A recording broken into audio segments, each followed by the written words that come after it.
running up that building. Voilà, de quoi nous remettre la pêche pour cette dernière partie de journée. On va parler d'IA et d'SNCF, et puis on va parler musique. Après, vous allez voir avec Deezer, il y a pas mal de choses à voir de ce côté-là aussi. On vous fera écouter, un groupe, j'en ai rapidement parlé là, qui s'appelle The Velvet Sundom. On en parlera avec Alexis Lanterny tout à l'heure, parce que justement Deezer travaille dessus. C'est un groupe entièrement IA. Ils ont sorti 3 albums. Enfin voilà, on parlera de tout ça.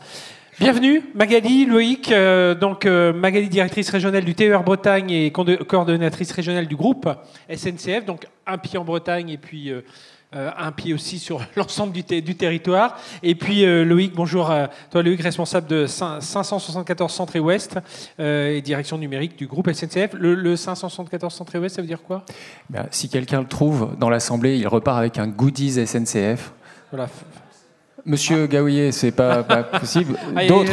Non, personne. Donc ça fait référence au record du monde de vitesse sur rail, 574,8 km/h, détenu par le groupe SNCF depuis 2007. Et donc ça symbolise l'accélération des projets digitaux du groupe pour le groupe. Donc.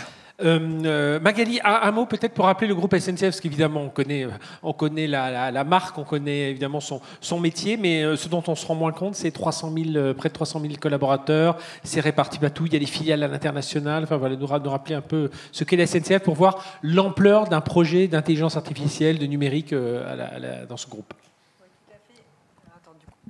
Tout à fait. En fait, quand on regarde le groupe SNCF, à chaque fois, on parle de la SNCF, et je bats le territoire pour essayer d'expliquer que la SNCF est en train de changer. Donc, le groupe SNCF, effectivement, de nombreuses activités, on l'a dit, 290 000 collaborateurs, dont 220 000 en France, c'est 15 000 trains par jour, 5 millions de voyageurs par jour, 3 000 gares.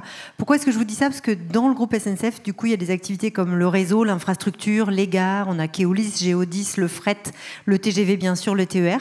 Et c'est pour ça qu'on a une coordination régionale ici sur le territoire, parce que l'idée, c'est que le groupe SNCF il soit ancré sur le territoire, au service du territoire. C'est pour ça qu'on est en partenariat aujourd'hui. C'est aussi pour ça qu'on a un stand pour ceux qui vont après aux Vieilles Charrues, aller à l'entrée là vers le camping. On a un grand stand sur de la prévention, sur la sécurité ferroviaire, sur de la prévention sur le harcèlement, sur les TER et tout ça. Mais pour nous, c'est important en tout cas que, en tant que grand groupe, comme ça l'a été dit tout à l'heure, on puisse être en partenariat, particulièrement là sur le 22, le 29. On est très présent, on est content. Et alors j'ai peut-être été moins attentif, c'est combien de millions de voyageurs qui sont transportés ? 5 millions de voyageurs jour, dont 3,5 millions en Île-de-France. Voilà. Mais tous les autres, effectivement, partout en France, 5 millions par jour. Et donc dans le numérique, c'est près de 4 500 collaborateurs, c'est ça ? Oui, c'est ça. Le groupe, c'est 4 500 collaborateurs et on a la chance dans l'Ouest d'avoir 1300 finalement cheminots qui travaillent dans le numérique. Et là-dedans, on va retrouver le régalien, les DSI d'activités qui vont vraiment être présentes sur l'Ouest. On va retrouver les équipes de SNCF Connect and Tech, donc c'est l'équivalent de la Dev Factory des développeurs qui vont alimenter le site SNCF Connect. Et puis, vous allez retrouver des filiales comme Avancial et quelque chose qui est très important parce que on transporte des passagers, des clients, on transporte de la marchandise, mais on transporte aussi de la data au sein du groupe. Et on a une filiale, TerraAlpha, qui gère toute la fibre optique que vous trouvez le long des voies. Et ça représente 30 000 km de fibre optique qu'on exploite. Et quand on parlait souveraineté tout à l'heure, Jean-Jacques, côté Orange, en parlait également. C'est hyper important pour nous d'avoir cette filiale-là qui nous accompagne pour transférer toute la data de gare à gare, de porte à porte. Avec ses propres centres de calcul, ses propres data centers aussi, on rappelle. C'est ça, ses propres data centers et ses dalles numériques qu'on peut mettre à disposition. Et d'ailleurs, on a des commerciaux de cette filiale-là qui vont dans les territoires, voir les élus, voir certaines partie des écosystèmes start-up pour justement proposer des services autour de ce transport de data. Oui, et puis c'est vrai que si on mettait en commun les data centers, La Poste, SNCF, EDF, voilà, par exemple, voilà, c'est je sais qu'il y a des idées qui germent parfois dans ce domaine, ça pourrait faire déjà une belle souveraineté en termes de data center. Le thème de la séquence, c'est l'intelligence artificielle, Loïc.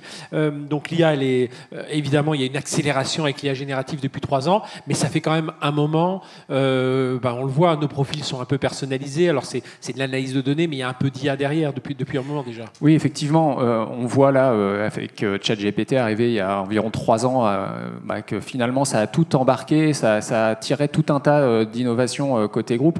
Mais bien avant ça, ça fait des années en fait finalement qu'un groupe comme SNCF, comme d'autres grands groupes, utilise l'IA pour assurer tout un tas d'opérations.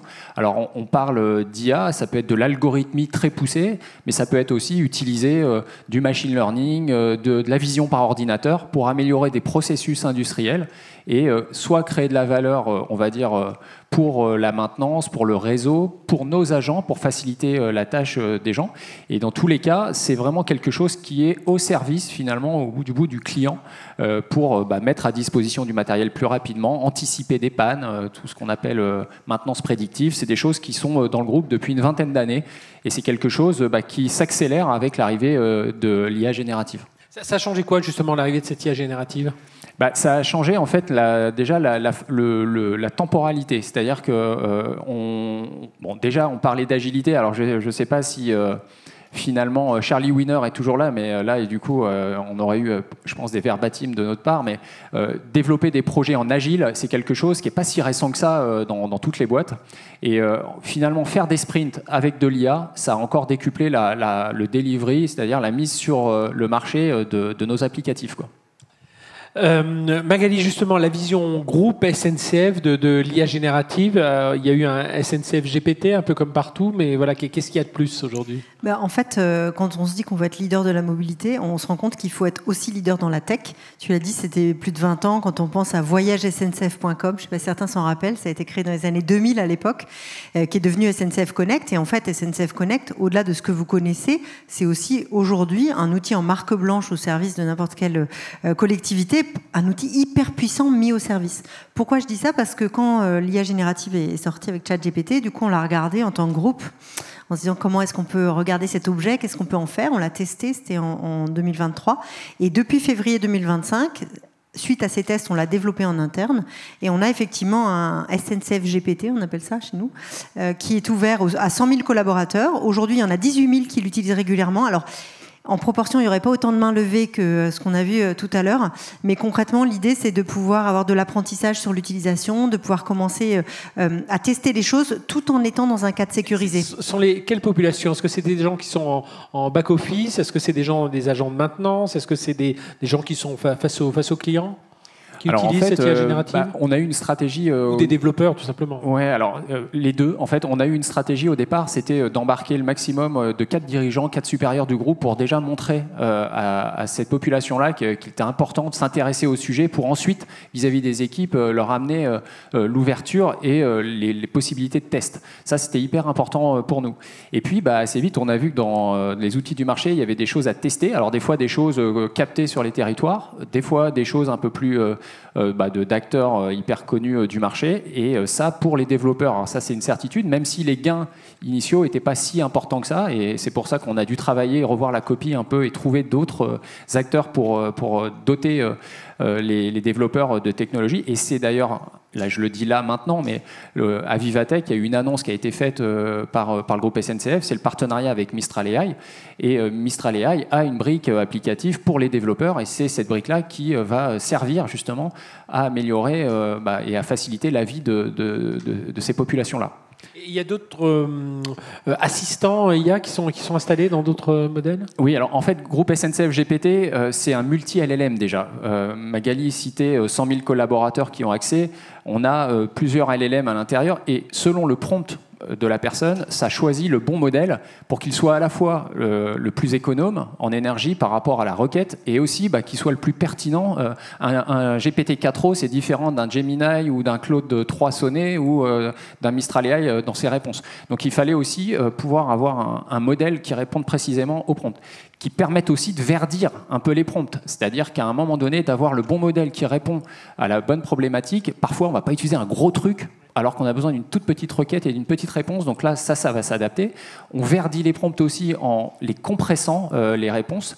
Et puis, on a ce qu'on appelle une baguette magique à prompt. C'est-à-dire que les gens qui ne savent pas prompter ou qui s'y prennent pas forcément bien peuvent actionner la baguette magique et ça reformule le prompt initialement et ça évite les échanges répétés avec le modèle de langage et ça évite justement comme ça d'utiliser trop d'énergie. Juste, on va commencer à prendre. Je vais poser la question à Magali sur les quelques drivers côté SNCF sur l'IA générative, et puis on va revenir sur les quelques questions qui sont posées là. Mais j'en prends une quand même. Loïc, combien de dev IA la SNCF ?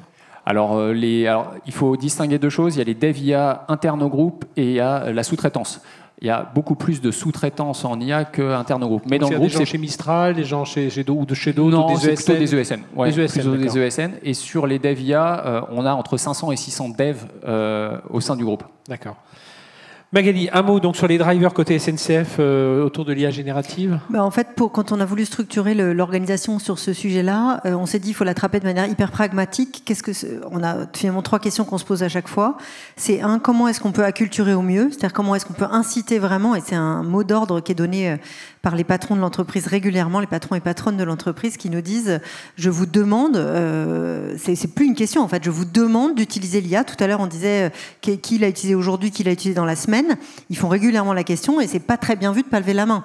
C'est pas tellement l'idée de surutiliser pour rien, mais ce qui est dit dans l'entreprise, c'est ouais, c'est comme le nouvel Excel en fait. Si tu veux aujourd'hui, personne ne travaille sans Excel ou personne. Donc voilà. Donc ça doit faire partie. Donc, 1, acculturer. 2, on se dit qu'est-ce qui peut créer de la valeur évidemment pour l'entreprise. On a plusieurs cas d'usage et en se disant comment est-ce qu'on peut vraiment être transformant grâce à l'IA. Et 3, on essaye de profiter de cette expérience pour essayer de mesurer les impacts. On a parlé d'impact green, c'est important pour nous de faire ça dans la mesure de quelque chose de responsable, c'est vraiment dans notre ADN. L'éthique, évidemment, toutes les questions qu'on se pose. Le côté compétence, tout le monde a un peu la trouille, c'est quoi demain, est-ce que je suis capable, c'est quoi mon métier, qu'est-ce qui devient, etc. Donc en fait, c'est vraiment aussi au travers de ces 3 questions-là qu'on vient de manière pragmatique dans un comité mensuel, en fait, IA génératif qu'on a avec toutes les activités, qu'on se pose ces questions-là et qu'on vient choisir finalement les orientations qu'on donne. En tout, pardon. Il y a une école numérique aussi, c'est ça pour Oui, former. c'est ça. Dans la sensibilisation, aujourd'hui, il y a 27 000 personnes qui ont été sensibilisées. Typiquement, Loïc est venu dans notre CODIR pour expliquer ce qui se passe, etc. On fait partie des 27 000. Et il y a 3 000 formations, là, pour le coup, en présentiel. C'était pas du SMS learning encore, mais en tout cas, qui ont été faites auprès de ces personnes-là, dans l'idée de... En fait, ça ne s'apprend pas tout seul non plus, question sur, d'ailleurs qui ressemble à une des questions, c'est comment on fait parce qu'il y a beaucoup de cas d'usage qui ressortent, j'imagine que tout le monde a des idées sur tout, comment on choisit celle qui va sortir. Il y avait une question qui va apparaître, c'était oui, le ROI de l'IA dans un groupe installé sur le territoire comme la SNCF, voilà, comment on se dit ce cas d'usage là, on le lance, on a quelques exemples, vous avez quelques exemples. Très difficile à dire sur le ROI si on parle en euros sonnant et trébuchant, mais il y a la question quand même sur le budget de la tech à la SNCF. Là, pour le coup, les chiffres sont publics et sur le rapport d'activité 2024 du groupe, les dépenses dans le numérique d'un groupe comme SNCF, c'est 2,2 milliards d'euros. Faut mettre ça en regard du chiffre d'affaires qui est à 44 milliards d'euros environ. Donc vous voyez, c'est vraiment important, c'est quasiment 5% du chiffre d'affaires dans les dépenses numériques du groupe. Après, sur le choix des sujets, comme l'expliquait Magali, chaque société anonyme a un correspondant qui va parler dans ses comités IA groupe pour choisir vraiment les cas d'usage structurants. Donc là, il y en a une dizaine qui sont en cours d'investigation. Mais quand on parlait de la conf sur il y a de l'IA sans que vous le sachiez, il y a plein d'autres choses en fait qu'on fait autour de ça. Là, on parle beaucoup IA génératif, ce qui est normal et c'est sous les feux de la rampe et ça va continuer, s'accélérer. Mais par exemple, il faut savoir que pour un groupe comme SNCF, on a 130 000 ouvrages d'art, par exemple, dont 10 000 qui ont les pieds dans l'eau. Et donc, on va utiliser l'IA aussi pour s'assurer, avec le dérèglement climatique, que tout ça, finalement, ne se dégrade pas au fil du temps, plus qu'avant, avec les périodes de sécheresse intense, les périodes de pluie intense, etc., et l'alternance de tout ça. Donc là, on va mettre de l'IA là-dedans. On va mettre de l'IA aussi pour monitorer tout un tas de choses vis-à-vis de nos consommables. On a un certain nombre de fluides au sein du groupe. On va monitorer tout ça et l'IA va nous aider à optimiser l'usage. Par exemple, l'eau, qui est quand même la donnée cruciale, vous avez des trains qui sont tagués, par exemple, d'autres qui le sont moins, et l'IA va nous dire si ça vaut le coup finalement de passer à l'appareil pour laver la rame, ou si ça peut encore tenir comme ça, si c'est pas trop grave, etc. Et donc on va par ce biais-là aussi économiser un peu d'eau. Pareil pour le monitoring des bâtiments, savoir un peu vis-à-vis du changement de réglementation des communes, des PLU, tout ça, si finalement notre cadastre interne SNCF tient toujours la route avec des images satellites de l'IA qui vient analyser tout ça. Puis j'imagine pareil pour le corpus documentaire, parce que je crois qu'il y a des documents qui datent de plus que ça encore, de Mathusalem et qui ont été numérisés, enfin voilà, avec des pièces qui sont toujours en fonction, enfin sur les rails notamment. Nos documents. Pourquoi tu dis ça? Non, on a 70 000 documents effectivement, et en fait on se rend compte que c'est pas juste de l'IA direct, on a besoin d'y revenir. C'est pas du plug and play en fait. Tu mets pas tous tes documents et ça vient. On s'est rendu compte qu'il y a certains logigrammes que l'IA n'arrive pas à traiter. Enfin, en tout cas, nous on investit dedans parce qu'on va forcément y gagner. L'idée c'est de gérer la complexité, soit pour nos équipes, soit pour nos clients. C'est-à-dire qu'en fait, par nature, comme c'est quand même complexe et industriel ce qu'on fait. Et donc on se dit que l'IA peut vraiment nous aider pour ça, à la fois pour les équipes, pour les clients de la même façon. Voilà, on travaille, je pense, comme pour beaucoup d'entre vous, sur le chatbot, sur la façon de gérer les enquêtes clients, les retours, les réclamations. Dès qu'on a beaucoup de données. Peut-être un exemple aussi, tu parlais de maintenance.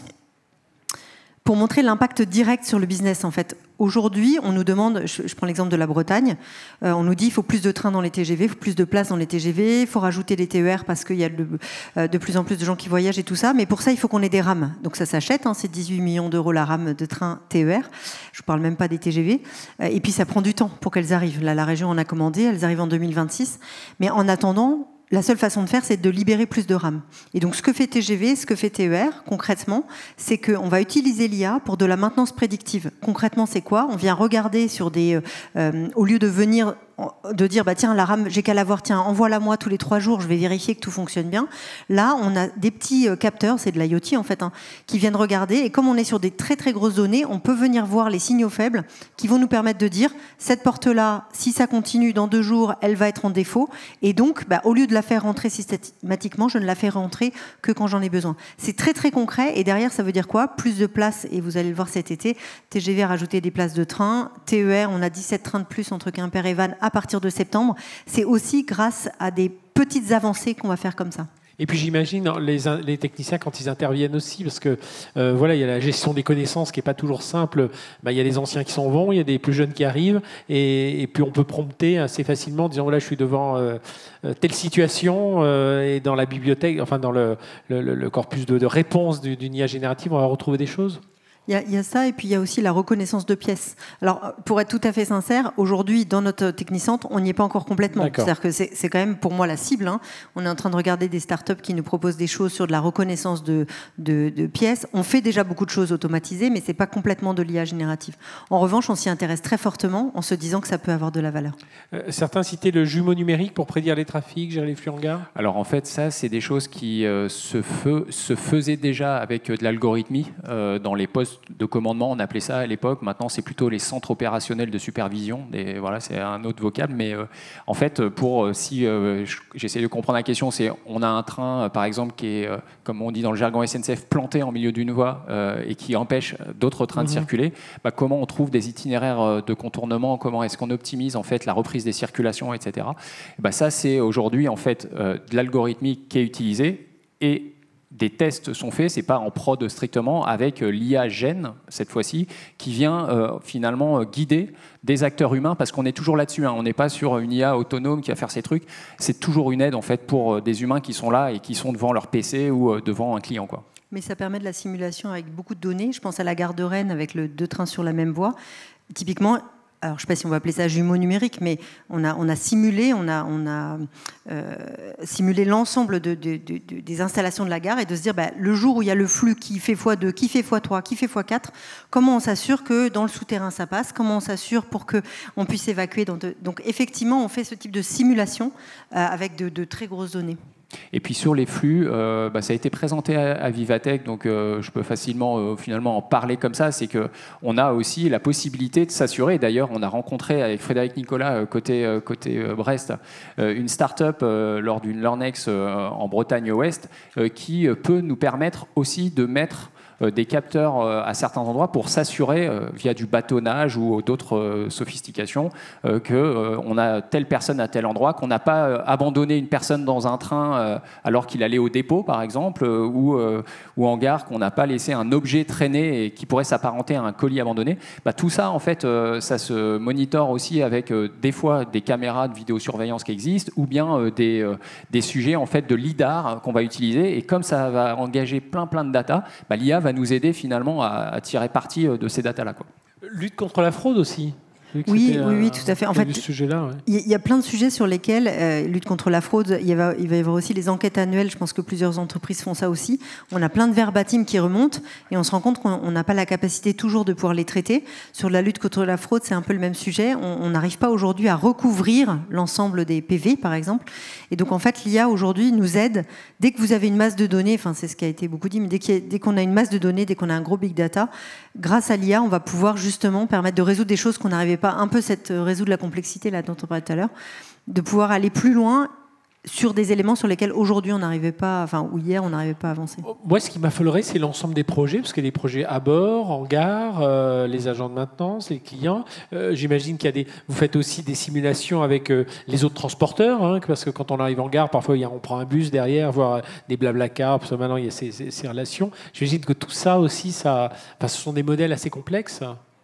Oui, alors tout ce qui va être intermodalité, tout ce qui va être multimodalité, ça c'est des choses qui sont investiguées. Et puis on a au sein du groupe des acteurs comme Keolis par exemple, qui utilisent avec Arnaud Julien, qui est le patron de l'innovation de Keolis, cette technologie d'IAGEN pour tout un tas finalement d'amélioration de la prod, d'anticipation de l'affluence des voyageurs, et tout ça pour faciliter finalement le bout en bout pour un client lorsqu'il sort d'une gare et qu'il va prendre du périurbain par exemple pour se rendre à destination, ou un vélo avec d'autres applis qui vont être plugués avec de l'IA et qui vont donner des places dispo de vélo ou des places dispo d'autres modes de transport avec simplement de l'IA et des algos.